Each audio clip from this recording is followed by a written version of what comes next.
కెనడాలోని Toronto Pickering ప్రాంతంలో Ontario Telugu foundation మరియు హైబుష్ neighbourhood association సంయుక్తంగా నిర్వహించిన జాబ్ ఫెయిర్కు విశేష స్పందన లభించింది. వందలాది మంది ఉద్యోగార్థులు పాల్గొని ప్రముఖ సంస్థల ప్రతినిధులతో నేరుగా సమావేశమయ్యారు. ఈ జాబ్ ఫెయిర్లో పలు సంస్థలు అభ్యర్థులకు ఉపాధి అవకాశాలు కల్పించాయి. అనేక మంది ప్రాథమిక స్క్రీనింగ్లో ఎంపిక కాగా కొందరికి తక్షణ ఉద్యోగ అవకాశాలు కూడా లభించాయి.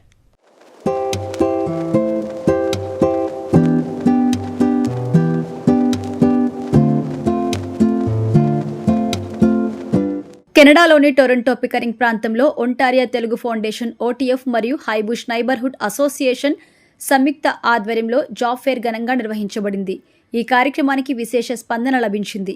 వందలాది మంది ఉద్యోగార్థులు పాల్గొని పలు ప్రముఖ సంస్థల ప్రతినిధులతో నేరుగా సమావేశమయ్యే అవకాశాన్ని పొందారు. ఈ జాబ్ ఫెయిర్లో ఏరోటెక్, అకీ ఇన్ఫోటెక్, అప్టోజా, బ్లాక్ డైరీ ఇన్వెస్ట్మెంట్, యూసిమస్, ఓబోచ్, Mister Lube Tires, Exco Tools and Machines, Econ and Condo మరియు డుర్హమ్ పోలీస్ సంస్థలు పాల్గొని అభ్యర్థులకు ఉపాధి అవకాశాలు కల్పించాయి. పాల్గొన్న అనేక మంది అభ్యర్థులు ప్రాథమిక స్క్రీనింగ్కి ఎంపిక కాగా కొందరికి తక్షణమే ఉద్యోగ అవకాశాలు లభించాయి. ఇది కార్యక్రమ విజయాన్ని స్పష్టంగా తెలియజేస్తోంది. ఈ వేడుకకి ముఖ్య అతిథిగా Ontario centre of ఇన్నోవేషన్లో assistant vice ప్రెసిడెంట్గా సేవలందిస్తున్న డాన్ రూబీ హాజరై కీలక ప్రసంగం చేశారు. అభ్యర్థులకి విలువైన సూచన అందిస్తూ భవిష్యత్తులో విజయాలు సాధించాలని ఆకాంక్షించారు.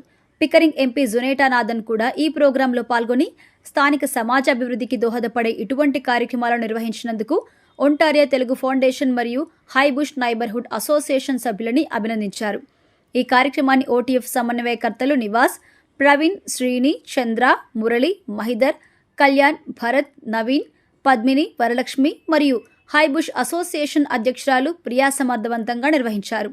ఈ కార్యక్రమానికి సహకరించిన అందరికీ కృతజ్ఞత తెలియజేస్తూ భవిష్యత్తులో కూడా సమాజ అభివృద్ధికి తోడ్పడే మరిన్ని కార్యక్రమాలు చేపడతామని హామీ ఇచ్చారు.